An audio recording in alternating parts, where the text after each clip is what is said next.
Salut les amis, je suis Kostia, je souhaite vous raconter une histoire récente, dont le déroulement est digne d'un film d'action. Voilà comment tout s'est passé.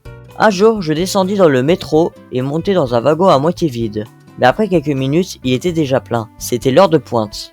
J'ai mis mes écouteurs et allumé ma musique préférée. Je m'apprêtais à sortir à la prochaine station et en me dirigeant vers la porte, j'ai reçu un message qui m'a fait trembler mon cœur. L'achat d'un réfrigérateur de 73 000 roubles a été effectué par la carte bancaire rattachée à mon numéro de téléphone.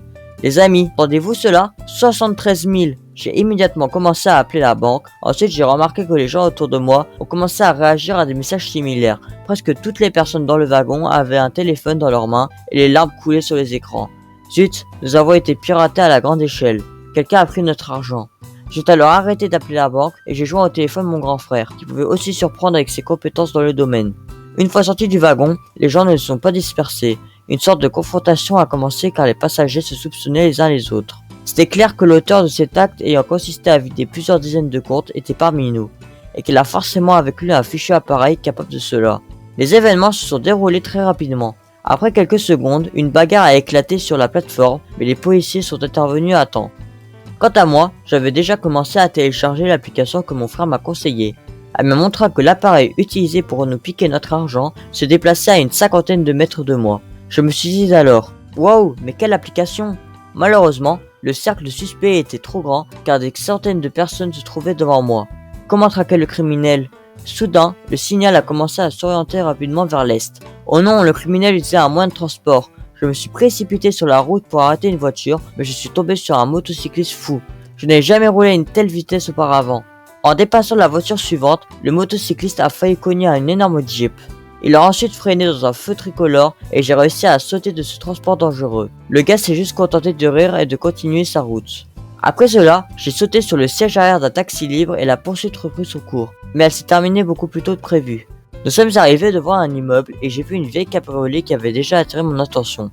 J'ai payé le chauffeur de taxi, ensuite j'ai sauté dans la cabriolet dans l'espoir que l'alarme fonctionnerait et que le propriétaire de la voiture viendrait à la rescousse. Mais ça n'a pas marché. Je suis resté assis dans la voiture d'autrui pendant environ 2 heures, puis je me suis complètement assoupi. Je fus réveillé par un garçon d'environ 18 ans que j'ai tout de suite reconnu.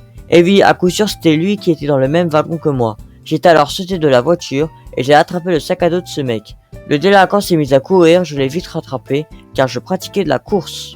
Ah, il n'y s'y attendait pas. J'ai rapidement fouillé son sac à dos et je suis tombé sur un dispositif étrange, semblable à celui utilisé au guichet des boutiques de supermarché. Le mec, qui répondait au nom d'Anton, a alors fondu en larmes. Il a raconté comment il avait rassemblé cet appareil afin de voler l'argent dont il avait besoin pour l'opération de sa mère. Je lui ai dit qu'avec une telle tête sur les épaules, il pouvait gagner beaucoup d'argent sans enfreindre la loi. Puis j'ai commencé à inspecter soudainement l'appareil, pensant à le donner à mon frère pour qu'il l'étudie. Mais Anton m'arrosa d'un spray au poivre qu'il a sorti de sa poche. Je suis tombé et l'appareil a été immédiatement arraché de mes mains. Quelques minutes plus tard, une femme m'a tendu une bouteille d'eau pour que je puisse me rincer le visage. Elle affirma qu'elle a été témoin de toute la scène et s'apprêta à appeler la police. Par la suite, mon frère a pris la question en charge car il a travaillé comme policier au département de lutte contre la cybercriminalité. En fin de compte, la banque a reconnu la vulnérabilité de son système et a indemnisé toutes les victimes pour les dommages. Du coup, l'histoire s'est au moins bien terminée.